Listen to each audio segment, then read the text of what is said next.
sensible du moment pour l'exécutif, c'est la désormais célèbre loi du plomb. La pétition contre ce texte censé faciliter le quotidien des agriculteurs se rapproche ce matin de la barre des 2 millions de signatures.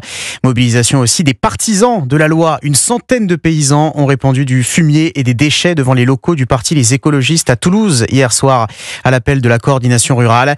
Et pour le moment, Maï-Hélène Trémolet, l'exécutif ne sait pas vraiment sur quel pied danser dans ce dossier. Le gouvernement cherche la bonne formule pour d'une part ne pas remettre en cause le vote du Parlement et d'autre part montrer qu'il entend la colère des opposants à la loi du plomb, le tout sans mettre à mal une solidarité gouvernementale déjà fragile. Ainsi, si la ministre de l'Agriculture Annie Genevard rappelle que cette loi répond à une situation d'urgence, la ministre de la Transition écologique Agnès Pannier-Runacher soutient elle l'idée de faire appel à une agence de sécurité sanitaire pour, je cite, éclairer scientifiquement ce débat. Une idée proposée par Gabriel Attal qui tente de mêler économie et climat sans braquer personne.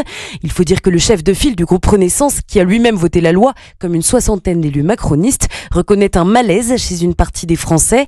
Et pour cause, l'ancien locataire de Matignon veut rester audible sur l'écologie face à une gauche très remontée qui tente de faire pression sur Emmanuel Macron pour obtenir un nouvel examen du texte de loi.